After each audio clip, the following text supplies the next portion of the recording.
നമസ്കാരം. പ്രധാന വാർത്തകൾ.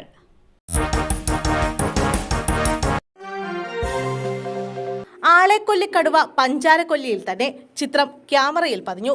വയനാട്ടിലെ ആളെക്കൊല്ലിക്കടുവയുടെ ചിത്രം ക്യാമറയിൽ പതിഞ്ഞതായി ചീഫ് കൺസർവേറ്റർ. കടുവയുടെ കാൽപ്പാടുകളും കണ്ടെത്തി. കടുവയുടെ സാന്നിധ്യം കൂട് സ്ഥാപിച്ച പഞ്ചാരക്കൊല്ലി പ്രദേശത്തുണ്ടെന്ന് forest range officer Ranjith Kumar പറഞ്ഞു. രാവിലെ നടത്തിയ പരിശോധനയിൽ ഇക്കാര്യം വ്യക്തമായെന്നും അദ്ദേഹം പറഞ്ഞു. കടുവയെ കൂട്ടിൽ അകപ്പെടുത്തുന്നതിനാണ് പ്രഥമ പരിഗണന. കൂടുതൽ ആളുകൾ തെരച്ചിലിനിറങ്ങിയാൽ കടുവ പ്രദേശത്തു നിന്നും നീങ്ങാൻ സാധ്യതയുണ്ട്. അതിനാൽ വ്യാപക തെരച്ചിൽ ഇന്നുണ്ടാവില്ല.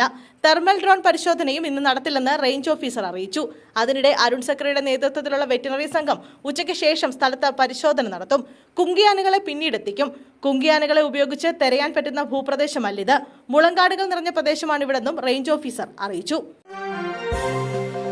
ബിപിൻ സി ബാബുവിനെതിരെ തെരഞ്ഞെടുപ്പ് കമ്മീഷനെ സമീപിച്ച് CPM അയോഗ്യനാക്കണമെന്ന ആവശ്യം. ജില്ലാ പഞ്ചായത്ത് അംഗം ബിപിൻ സി ബാബുവിനെ അയോഗ്യനാക്കണമെന്ന ആവശ്യവുമായി CPM തെരഞ്ഞെടുപ്പ് കമ്മീഷനെ സമീപിച്ചു.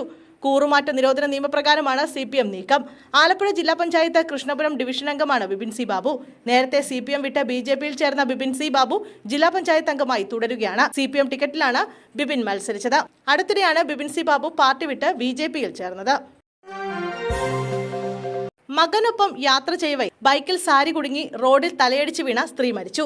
മലപ്പുറം കോട്ടക്കൽ തേക്കാമ്പാറ സ്വദേശി പരേതനായ കോടിയേരി ഗോപാലന്റെ ഭാര്യ ബേബിയാണ് മരിച്ചത്. 65 വയസ്സായിരുന്നു. തലയ്ക്ക് ഗുരുതരമായി പരിക്കേറ്റ ഇവർ പെരിന്തൽമണ്ണയിലെ സ്വകാര്യ ആശുപത്രിയിൽ ചികിത്സയിലായിരുന്നു. ശനിയാഴ്ച രാവിലെ 10 മണിയോടെയാണ് മരണം. ദേശീയപാത ചങ്കുവെട്ടി ജംഗ്ഷന് സമീപം വെള്ളിയാഴ്ച രാവിലെ 8 മണിയോടെയാണ് അപകടമുണ്ടായത്. മകൻ എബിനൊപ്പം ബൈക്കിൽ പോവുകയായിരുന്നു ബേബി. ഇവരുടെ സാരി ബൈക്കിന്റെ ചങ്ങലയിൽ കുടുങ്ങുകയും പിന്നാലെ ബേബി റോഡിൽ തെറിച്ചു വീഴുകയുമായിരുന്നു. ബൈക്ക് മറിഞ്ഞ് മകനും റോഡിൽ വീണു. തലയടിച്ച് വീണ ബേബിക്ക് സാരമായി പരിക്കേറ്റിരുന്നു. ഗൂഡല്ലൂരിൽ യൂത്ത് കോൺഗ്രസ് നേതാവിനെ കാട്ടാന കുത്തിക്കൊന്നു. ഗൂഡല്ലൂരിൽ കാട്ടാന യുവാവിനെ കുത്തിക്കൊന്നു. യൂത്ത് കോൺഗ്രസ് മണ്ഡലം പ്രസിഡന്റായ ജംഷിദാണ് മരിച്ചത്. 37 വയസ്സായിരുന്നു. മലപ്പുറത്തു നിന്നും ഗൂഡല്ലൂരിലേക്ക് കുടിയേറിയ മലയാളി കുടുംബമാണ് ജംഷിദിന്റേത്. ഇന്നലെ രാത്രി 12 മണിയോടെയാണ് കാട്ടാനയുടെ ആക്രമണം ഉണ്ടായതെന്നാണ് വിവരം. ആശുപത്രിയിൽ എത്തിച്ചെങ്കിലും രക്ഷിക്കാനായില്ല.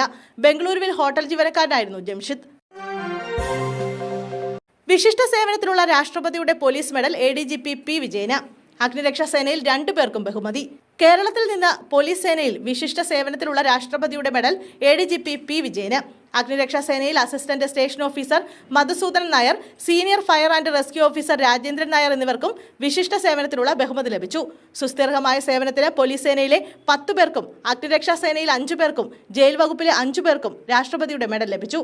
SP B. കൃഷ്ണകുമാർ, DSP-മാരായ R. Shabu, KJ Varghese, MB Vinod, K. Reji Mathew, DYSP M. Gangadharan, assistant commandant G. Sreekumaran, SI-മാരായ MS Gopakumar, Suresh Kumar, head constable M. Bindu എന്നിവർക്കാണ് പോലീസിലെ സുസ്ഥിര സേവന മെഡൽ ലഭിച്ചത്.